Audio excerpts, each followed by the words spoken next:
Hello, in this video we are going to go over how to get a roll of film out of your film canister and get it into your large film processing tank so that you're ready to process the film and see what your negatives look like.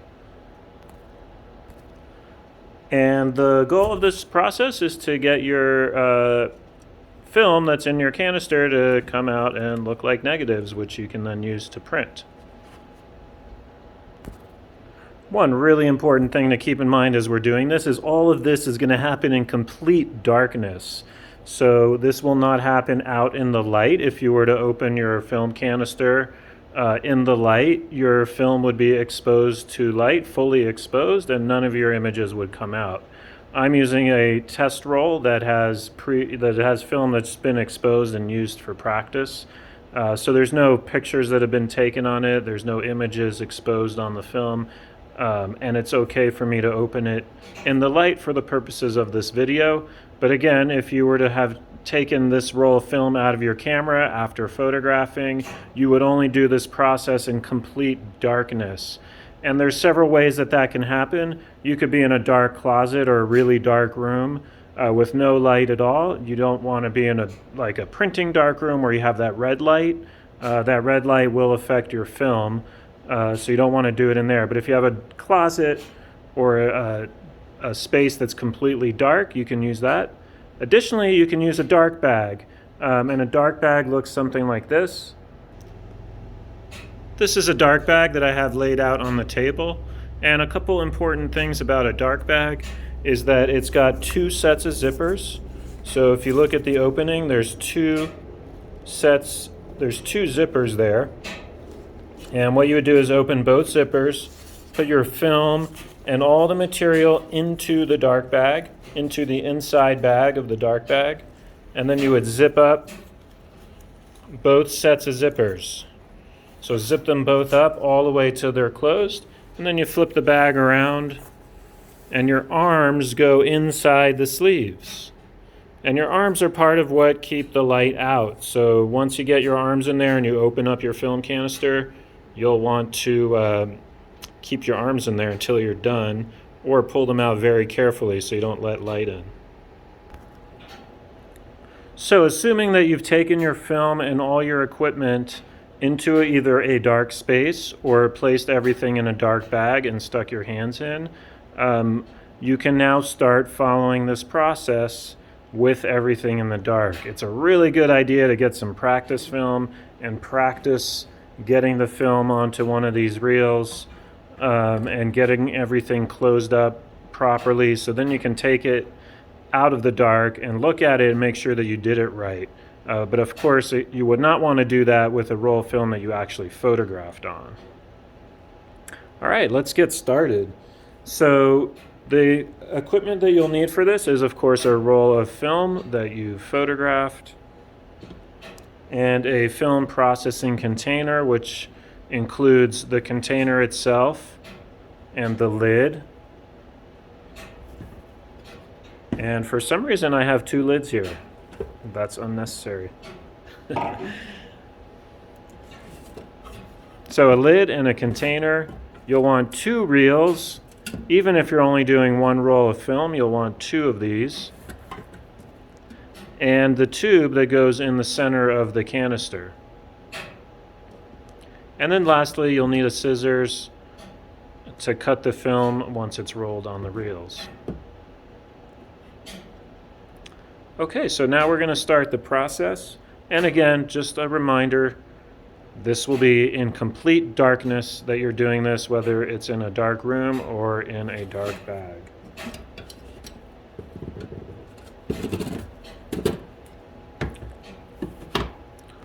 So step one would be to open your little film canister, and if you have a roll of film that you've rolled on your own, you can just screw the top off. Some canisters, the top you'll have to pry it off with a fingernail. Now if you've got a store-bought roll of film, like this one right here, this is T-Max 3200, but any store-bought roll of film, you'll need a bottle opener. And again, this is only for store-bought film that is sealed in a factory, and it's sealed really tightly, so what you have to do to pry it open is you take the flat end of the bottle opener and place it on the flat end of the film, so not where the nub is. And place it on there just like so. So you want to put that little hook right under the lip of the film, and then you pry it up. I'm not going to do it with this roll because this is actually a roll of film that was used, but you'll pry it up and you'll pry this end off, and then you can pull your film out. And aside for prying off the film the film cap in that way, everything else will be the same with store-bought film. So with this film, I'm just going to screw that top off, pull the film out. Make sure to hang on to your little pieces if you've got film that you rolled on your own. It's easy to get lost in the dark. You'll have some sort of end on your film, whether it's store-bought or self-rolled. You'll have some ending on it that's not cut straight, so what you'll want to do is cut off that end and cut it nice and straight. By the way, if you're using a dark bag, these stubby little kid scissors are really great because you're far less likely to poke a hole in the bag or cut something inside the bag. Also, if you're even if you're in a room, these are nice. You're less likely to cut yourself as well because it is dark in there. Okay, now you've got your film like this. I like to just kind of keep it on this little reel so it'll just stay on there because it's all wrapped up. But if it comes undone, that's okay too. At this point, you'll get your white reel. Let's set that film down for a moment.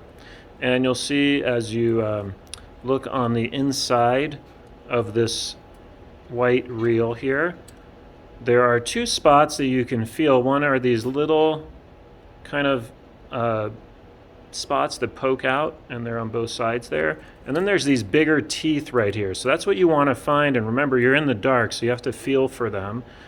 And you feel for those teeth, and they indicate the point where you're going to slide your film in. So we're going to slide our film right under those teeth. And this does move like this, so make sure that those two teeth are lined up directly across from each other, like so.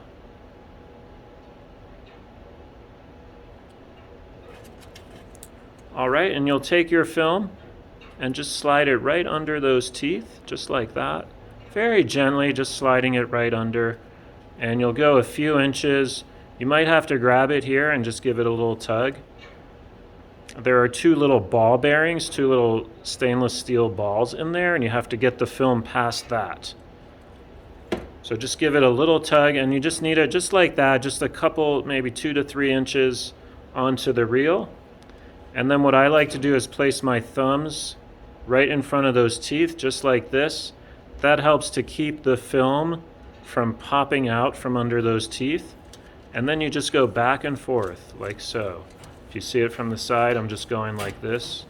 And you just go back and forth, and you may not see it in the video, but the film is actually being loaded onto this reel now. It's gliding into there. And again, I like to just keep my thumbs right in front of these two teeth. And another thing I like to do is stick my pinky out like that and keep that reel from getting up too close and just getting all jumbled up in there. But it's not really necessary, just a personal habit of mine. Okay, now that we're at the end, you can see all the film is rolled on and it's all in here. You can just go ahead and snip this off.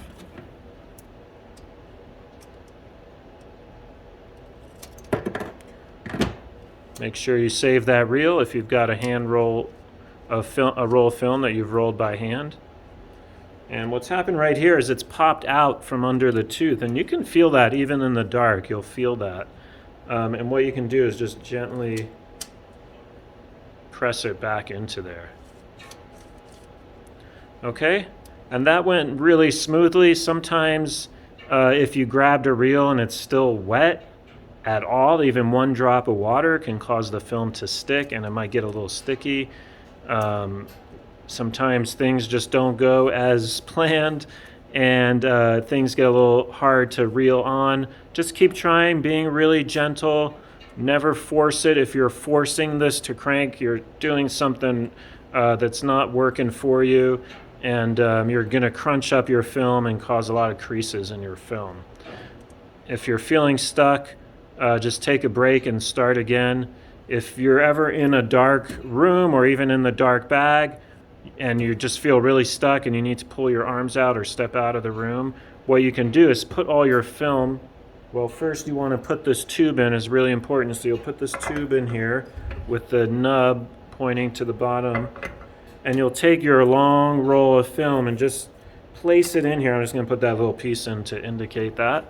And then you would close it. And then this is light proof.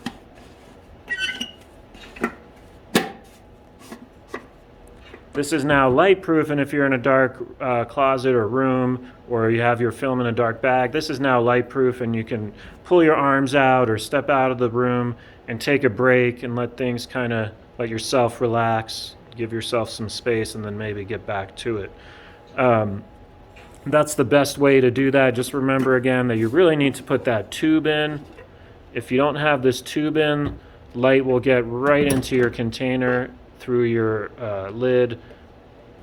So make sure you get that tube in. Okay, but let's hope that everything went well, or that you figured out what was going on and you got it to work, and you've got your film now on one white reel. Now, if you're only doing one roll of film, that roll has to go onto this tube first. And remember that this part of this tube, this part where the nub is, that's the bottom. That goes into the bottom of the container. So your film, if you're only doing one roll, goes on the bottom and goes in the bottom of the container. And then you would put your empty reel on top. Really important to get that empty reel on top. It keeps everything in place when we do the chemical process. So this is what that will look like: your nub on the bottom, then your film, and then the empty reel. If you're doing two rolls of film, doesn't matter, just put one on top, one on the bottom, and they both go in. But just know that if you're only doing one, it always should go on the bottom and the empty one on top. Now we'll put it into the canister and get the lid on. These lids can be a little finicky. It helps to kind of place it on and then gently push down as you turn it the wrong way.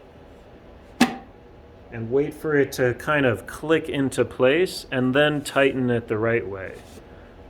So again, we'll go over that one more time. Now the wrong way is going to be counterclockwise, or turning to the left, which is this way. That's the wrong way, and then the right way is to the right. One way to remember that is lefty-loosey, righty-tighty. So turning it to the right will tighten it, turning it to the left will loosen it. And what you want to do is just place it on gently, turn it to the left, because look at it right now. If I just place it on, you can see it's crooked, and that will often happen. And if you tighten it at this point, it will tighten, and it'll tighten crooked, and then light and chemicals can leak. So you want to turn it the wrong way, and let's see what happens. You can see it kind of falls into place and it's nice and straight, and then turn it the right way and it gets on there nice and tight.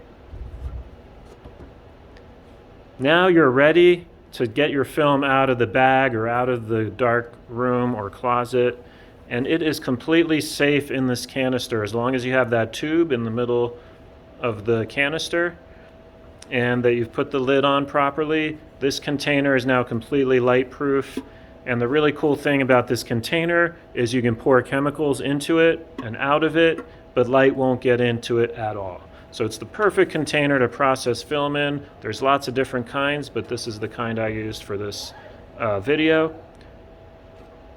And once you've got it in there, you're ready for the chemical process, which I'll do in a different video. But you are good to go.